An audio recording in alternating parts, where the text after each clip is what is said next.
हर घर की कहानी। जय श्री कृष्ण दोस्तों, अगर आपने यह 5 बातें समझ ली तो भाई बहन के रिश्ते कभी खराब नहीं होंगे।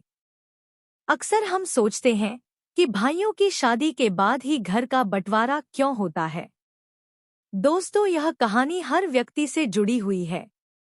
दोस्तों, भगवान कृष्ण ने इस कहानी के माध्यम से रिश्तों की गहराई को समझाया है। यदि आप भी अपने भाई बहन से बहुत प्यार करते हैं तो इस कहानी को पूरा अवश्य सुनें। एक बार की बात है, भगवान श्री कृष्ण से देवी सत्यभामा कहती है, हे स्वामी, आज मेरे मन में कुछ प्रश्न उठ रहे हैं। कृपया मेरे इन प्रश्नों का उत्तर देकर मेरे मन की जिज्ञासा को शांत कीजिए। तब भगवान श्री कृष्ण कहते हैं, हे देवी, आपके मन में जो भी प्रश्न उठ रहे हैं उसे निसंकोच होकर पूछो। मेरा तुम्हारे हर प्रश्न का उत्तर देना पहला कर्तव्य है। फिर देवी कहती है, स्वामी, शादी के बाद भाइयों को बहनें बुरी क्यों लगने लगती हैं? बहनें तो घर की रौनक होती हैं। हर घर का बंटवारा भाइयों की शादी के बाद ही क्यों होता है? तब श्री कृष्ण कहते हैं, हे देवी, आज तुमने हर मनुष्य का कल्याण करने वाला बहुत ही अच्छा प्रश्न पूछा है। मैं तुम्हें इसका उत्तर एक छोटी सी कहानी के माध्यम से बताने वाला हूँ। इसलिए पूरे ध्यान से इस कहानी को अंत तक सुने। कृपया कहानी को आधा अधूरा ना छोड़े। फिर देवी कहती है, स्वामी, मैं इस कहानी को पूरा जरूर सुनूंगी क्योंकि मुझे आपके मुख से इस कहानी को सुनने का सौभाग्य प्राप्त हो रहा है। श्रोताओं, फिर भगवान कहानी को सुनाना प्रारंभ करते हैं। श्रोताओं, बहुत समय पहले की बात है। एक गोपाल नाम का किसान था जो अपनी पत्नी और 3 बेटों के साथ एक नदी के किनारे रहता था। गोपाल के तीनों बेटों की शादी हो चुकी थी और पूरा परिवार एक साथ सुख शांति से जीवन व्यतीत कर रहा था। एक दिन गोपाल की पत्नी ने अपने बेटों से कहा, बेटा, यह जमीन और जंगल तुम्हारे पिता के कठिन परिश्रम का परिणाम है। जमीन की उपज और जंगल की लकड़ी बेचकर ही तुम्हारे पिता ने इतने सारे मवेशी खरीदे और इतना बड़ा घर बनाया जिसमें हमारा सारा परिवार आराम से रह सकता है। श्रोताओं, उस समय गोपाल के तीनों बेटे एक टीले पर खड़े थे जहां से धान के लहराते खेत दिखाई दे रहे थे। फसल कटाई के लिए तैयार थी और पके हुए धान की बालियां हवा में झूम रही थी। गोपाल, सबसे छोटा बेटा जिसका नाम राम था, अपनी माँ से बोला, माँ, आप सही कह रही हो। मुझे पिताजी के साथ सुबह सुबह खेतों में जाना बहुत अच्छा लगता था। आज भी मुझे वह दिन याद है। गोपाल का सबसे छोटा बेटा राम अपने पिता की तरह खेती में रुचि रखता था। उसे खलिहान में काम करना बहुत पसंद था। राम को बड़ी मेहनत करनी पड़ती थी।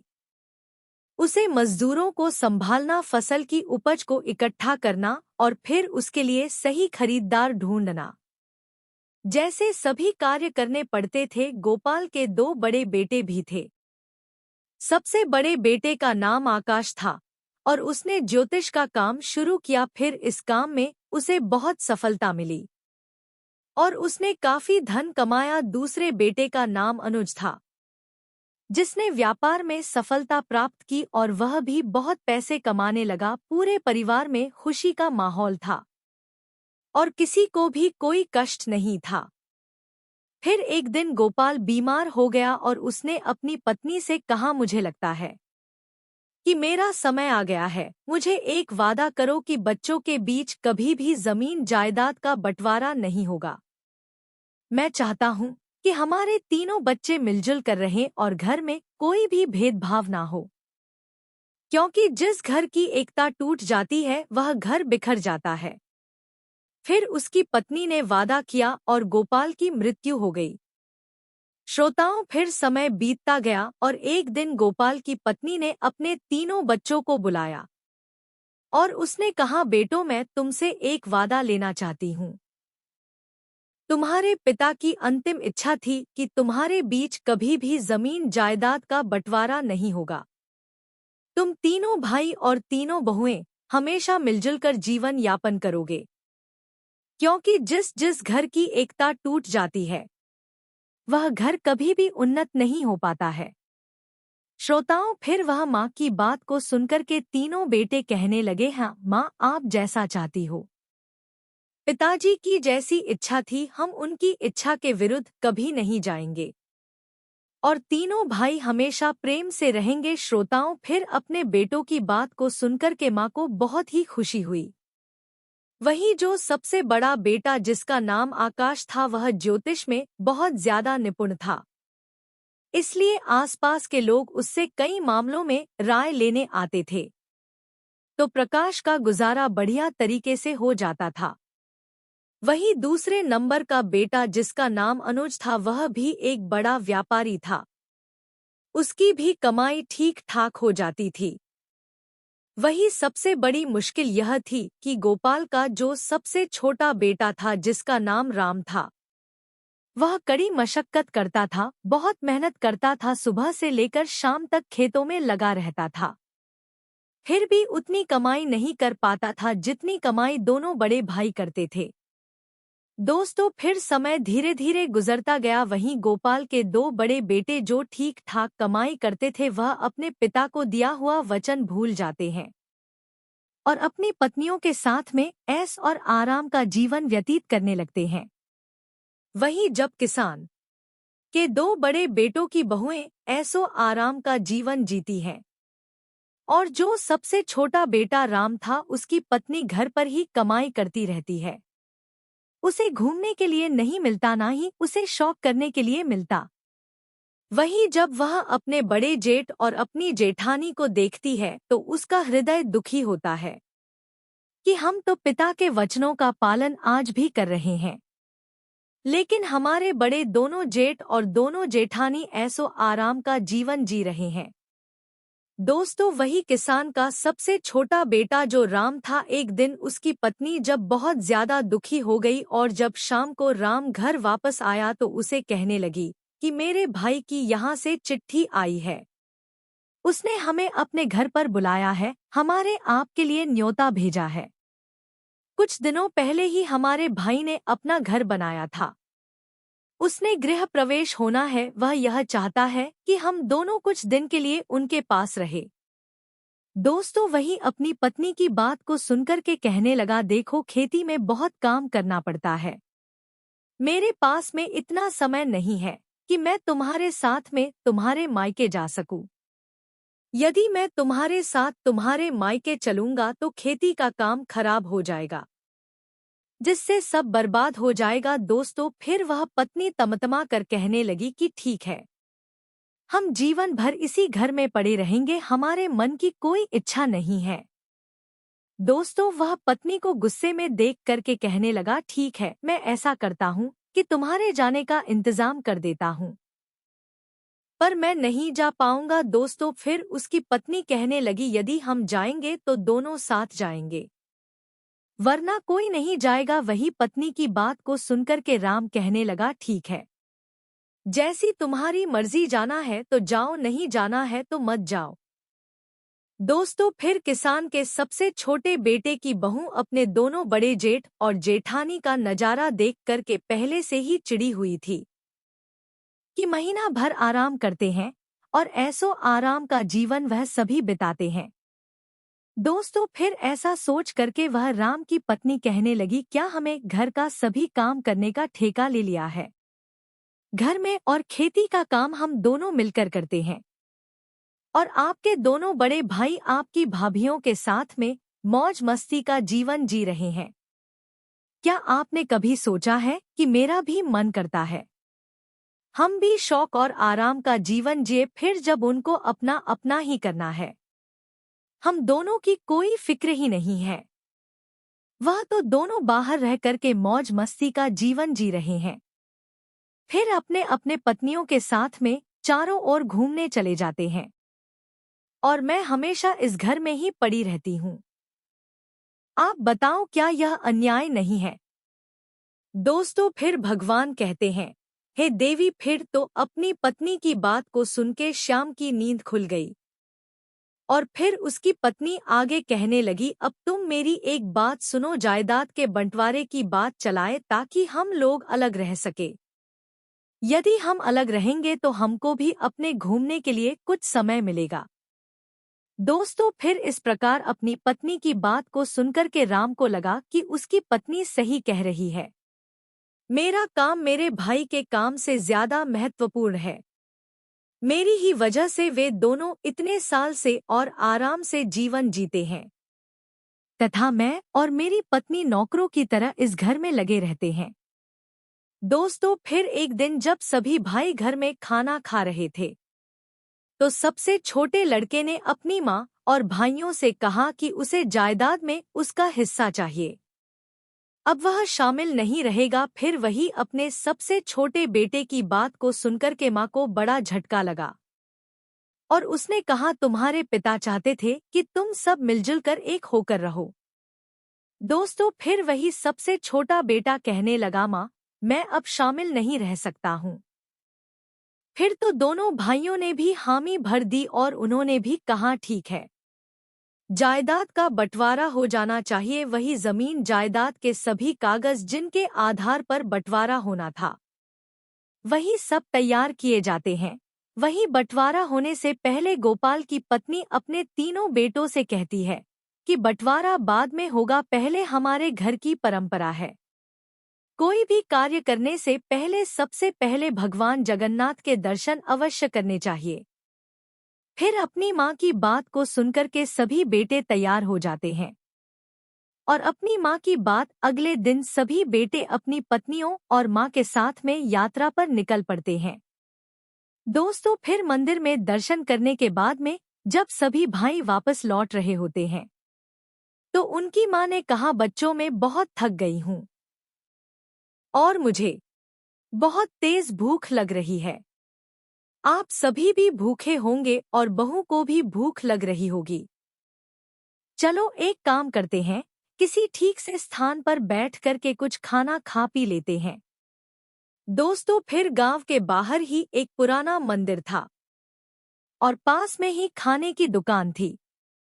वहीं जब सभी परिवार खाना खाने की तैयारी करने में लगा तो माँ ने कहा, बेटा, हम लोग खाना खाने के लिए तो जा रहे हैं, मगर रुपए की थैली जो थी वह तो मैं कहीं भूल आई हूँ, जिससे अब यहाँ से घर तक जाने के लिए हमें काफी पैसा चाहिए और यहाँ खाना खाने के लिए भी हमें पैसा चाहिए। यदि हमारे पास पैसा नहीं होगा तो ना तो हम घर पर पहुँच पाएंगे और ना ही हमारा पेट भर पाएगा।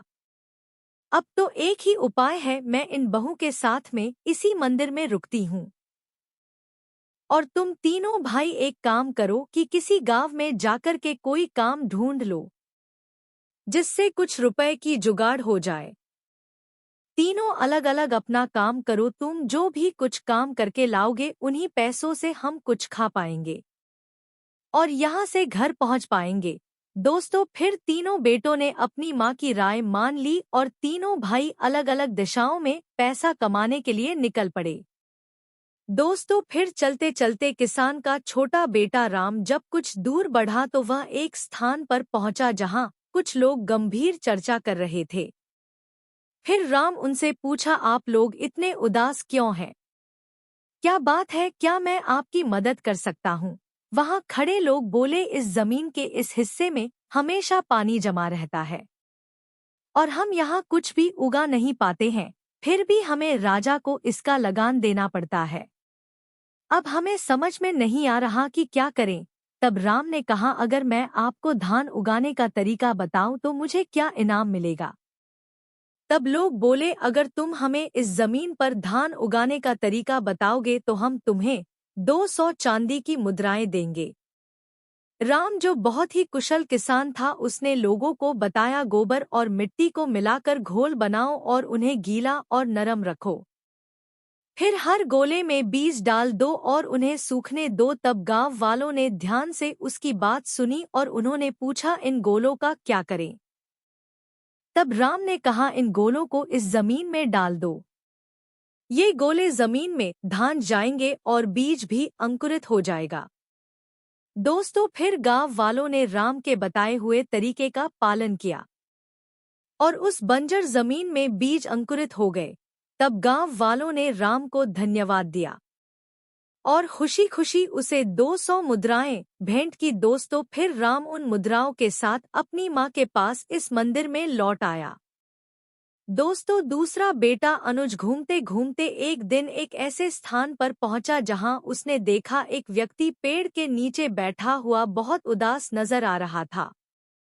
फिर अनुज ने उससे पूछा, आप इतने चिंतित क्यों हैं? क्या मैं आपकी किसी तरह से मदद कर सकता हूँ? फिर वह व्यक्ति बोला, हम 4 भाई हैं। हमारे पिता के निधन से पहले उन्होंने अपनी सारी संपत्ति हम चारों में बांट दी थी। लेकिन एक काली बिल्ली थी जिसे बांटना बहुत मुश्किल था। हम सब ने तय किया कि बिल्ली हम सबके साथ रहेगी। फिर एक दिन उस बिल्ली की एक टांग टूट गई जो मेरे हिस्से में आई थी। मैंने उसकी जख्मी तन पर तेल लगाकर पट्टी बांध दी। बिल्ली को आंच अच्छी लगती थी इसलिए वह चूल्हे के पास सोने चली गई। जैसे ही वह सोई चूल्हे से निकली एक चिंगारी उसके तेल लगे कपड़े पर गिर गई और आग लग गई। जब बिल्ली वहां से भागी तो आसपास के घरों में भी आग लग गई और सब कुछ जलकर राख हो गया। पड़ोसियों ने इसका सारा दोष मुझ पर मढ़ दिया क्योंकि आज की शुरुआत उस तन से हुई थी जो मेरे हिस्से में आई थी। मामला पंचायत तक पहुंचा और पंचों ने कहा कि जिस टाइम से आग लगी वह मेरे हिस्से की थी, इसलिए पूरा नुकसान मुझे ही भरना होगा। लेकिन मेरे पास इतने पैसे नहीं हैं। अब मैं क्या करूं? इसी वजह से मैं चिंतित हूं। उस व्यक्ति की बात सुनकर अनुज ने कहा, चिंता मत करो, अगर मैं तुम्हारी समस्या का समाधान कर दूं तो तुम मुझे क्या दोगे? फिर व्यक्ति ने जवाब दिया, अगर तुम मेरी समस्या का समाधान कर दोगे तो मैं तुम्हें 400 सोने के सिक्के दूंगा। शर्त मानने के बाद अनुज ने कहा, ठीक है, तुम अपने पड़ोसियों और गांव के बुजुर्गों को बुलाओ, मैं शीघ्र ही आऊंगा। व्यक्ति ने गांव के सभी लोगों को बुला लिया। जब सब लोग इकट्ठा हो गए और हर किसी की बात सुनी गई तब अनुज ने कहा, यह सच है कि सारा नुकसान बिल्ली ने किया है और यह भी सही है कि उस जख्मी टांग पर तेल की पट्टी बंधी थी। यह भी सही है कि बिल्ली के भागने से घरों में आग लगी। लेकिन एक बात आपने नहीं सोची कि जख्मी टांग के साथ बिल्ली भाग ही नहीं सकती थी। टूटी हुई टांग किसी काम की नहीं थी। बिल्ली केवल अपनी 3 सही टांगों से भागी जिससे चारों ओर आग लगी। अब आप ही बताइए, क्या दोष टूटे हुए टांग का है या सही टांगों का? फिर अनुज की इस बात से गांव वाले अचंभित हो गए और सभी ने सिर हिलाकर सहमति जताई। अंत में फैसला हुआ कि सही 3 टांगों के मालिक को हर जाना देना होगा। जख्मी टांग का मालिक बहुत खुश हुआ और वादे के अनुसार अनुज को 400 सोने की मुद्राएं भेंट की। फिर दूसरा बेटा भी 400 सोने के सिक्के लेकर अपनी माँ के पास मंदिर में लौट आया। दोस्तों अब सबसे बड़ा बेटा जिसका नाम आकाश था वह भी कमाई के लिए निकला। फिर चलते चलते वह एक बड़े घर में पहुंच गया जहां से रोने की आवाज आ रही थी, जिससे उसे घर के बाहर एक पहरेदार भी खड़ा था। फिर आकाश सोचने लगा कि इतनी बड़ी हवेली में रहने वाला कोई क्यों रो रहा है। तब आकाश ने पहरेदार से पूछा, महोदय, इस घर से रोने की आवाज क्यों आ रही है? तब पहरेदार ने कहा, आप अंदर जाकर खुद पूछ सकते हैं। फिर मोहन घर के अंदर गया और पूछा, आप क्यों रो रहे हैं? क्या मैं आपकी कोई मदद कर सकता हूँ? दोस्तों रोने वाला व्यक्ति जो एक मंत्री था वह बोला, हमारे राजा ने मुझे हाथी का वजन पता करने को कहा है। अगर मैं ऐसा नहीं कर सका तो राजा मेरा सर कटवा देगा। फिर मंत्री के रोने की बात सुनकर आकाश ने कहा, चिंता मत करो, अगर मैं तुम्हारी मदद कर दूं तो मुझे क्या इनाम मिलेगा? फिर मंत्री ने कहा, अगर तुम मुझे हाथी का वजन बता दोगे तो मैं तुम्हें 1000 सोने की मुद्राएं दूंगा।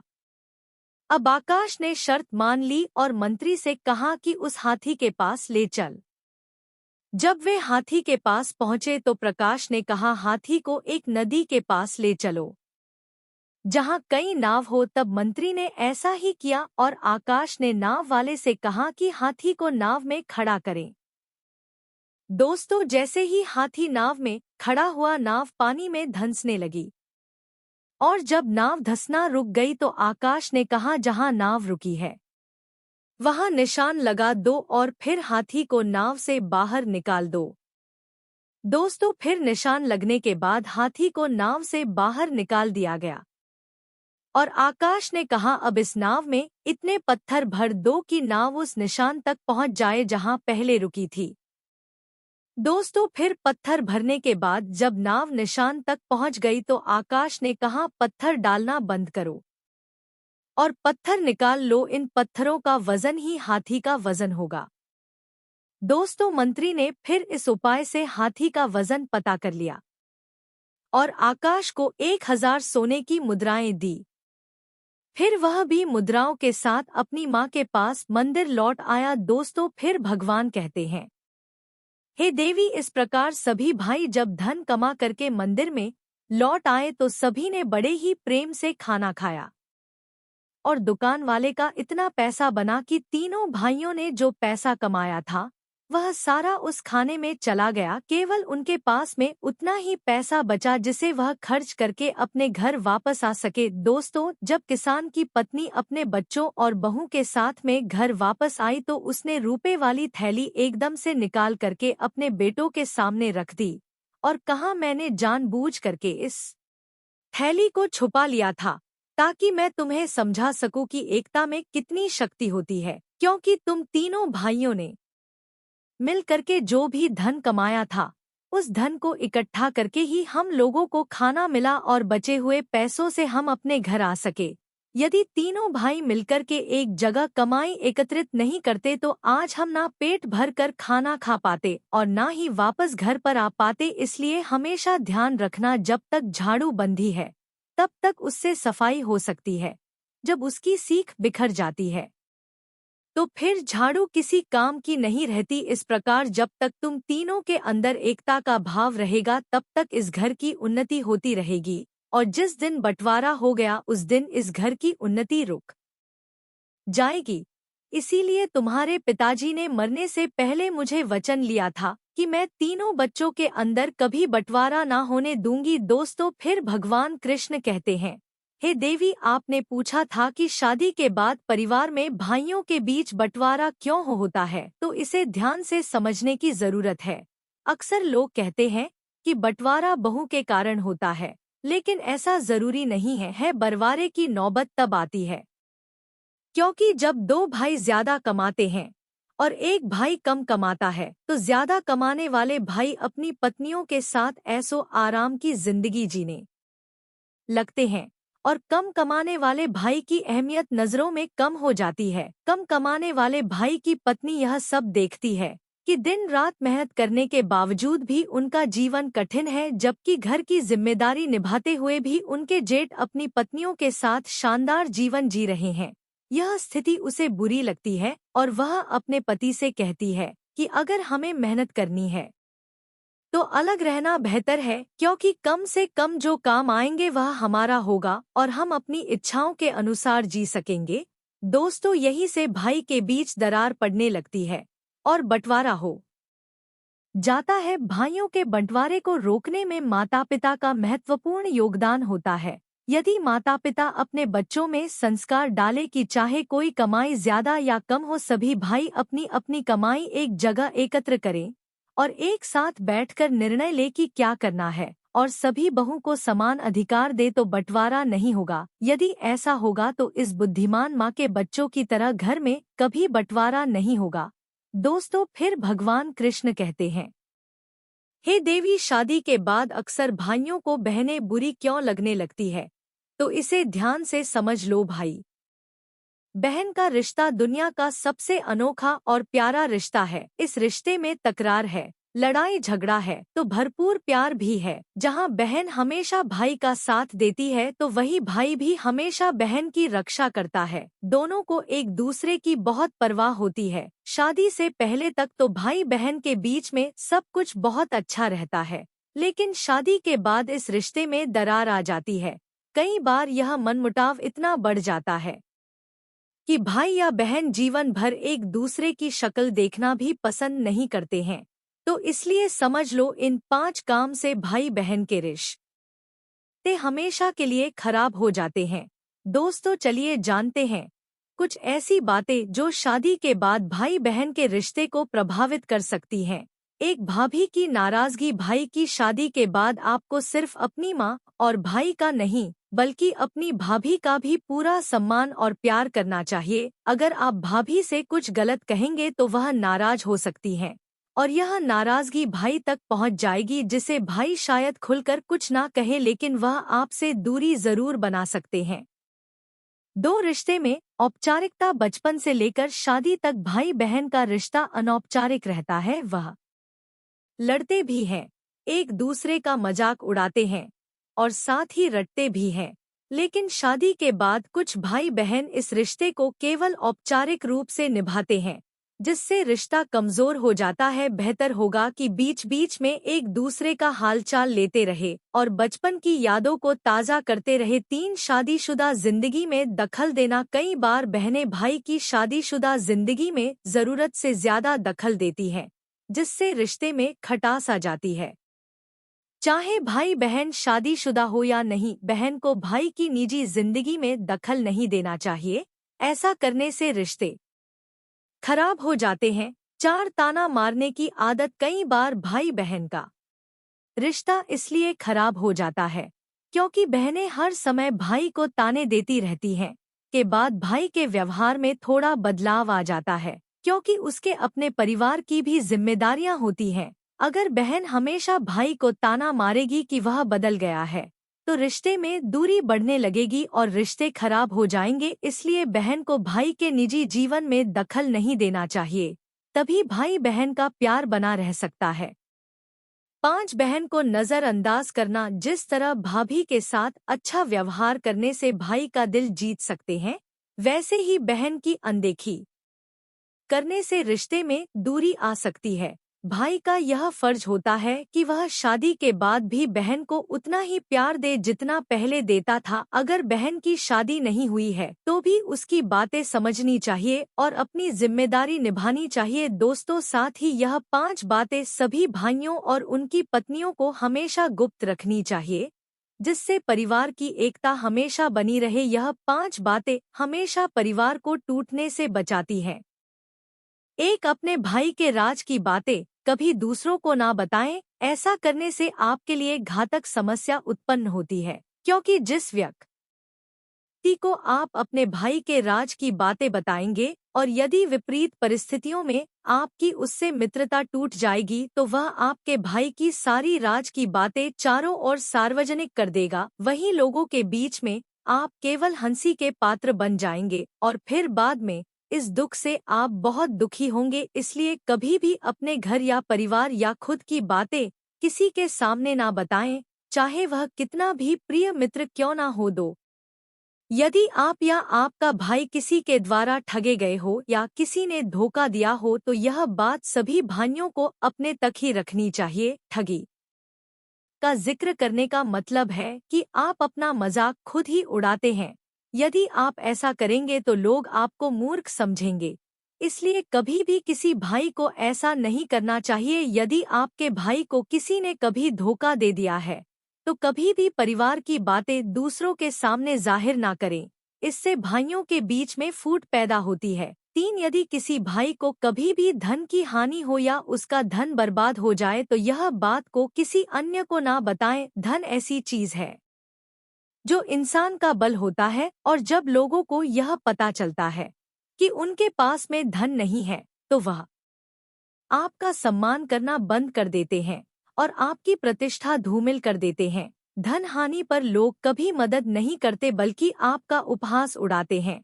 इसलिए धन का आना या धन का जाना दोनों ही बातें हमेशा सभी भाइयों को खुद तक रखनी चाहिए और कभी भी किसी भाई को अपने भाई की कोई भी धन संबंधी बात किसी दूसरे के साथ में नहीं करनी चाहिए। 4. किसी भी पुरुष को हमेशा अपने जीवन और घर की बातों को हमेशा अपने तक ही रखना चाहिए, खासकर उसके चरित्र के बारे में कभी किसी से बात नहीं करनी चाहिए। जो पुरुष स्त्री का सम्मान नहीं करता उस पुरुष का समाज में कभी सम्मान नहीं होता। ऐसे पुरुष की प्रतिष्ठा हमेशा दांव पर रहती है। इसलिए अपने परिवार में सभी स्त्रियों का सम्मान करें और अपने परिवार की बातें कभी किसी को ना बताएं। यदि कभी भी आपके भाई का कहीं अपमान हो जाए तो यह बात कभी किसी के साथ में ना करें। जीवन में आपका या आपके भाई का कहीं अपमान हुआ हो तो कभी भी दूसरे के समक्ष जग जाहिर नहीं करना चाहिए, क्योंकि ऐसा करके आप अपना सम्मान स्वयं ही गिरने का कारण बनते हैं। इससे भाइयों के बीच में फूट पैदा होती है। दोस्तों, भगवान कृष्ण ने इस कहानी के माध्यम से रिश्तों की गहराई को समझाया है। जय श्री कृष्णा। मैं आशा करती हूँ कि आपको यह कहानी अच्छी लगी होगी, और यदि आप भी अपने भाई बहन से बहुत प्यार करते हैं तो इस कहानी को सभी के साथ जरूर शेयर करें। दोस्तों, आपको यह कहानी कैसी लगी कृपया कमेंट करके जरूर बताएं, और कमेंट बॉक्स में जय श्री कृष्ण लिखना ना भूलें। वीडियो पसंद आया हो तो लाइक करें, और ऐसे ही और भी बहुत सारी कहानियों को सुनने के लिए चैनल को सब्सक्राइब जरूर करें। धन्यवाद।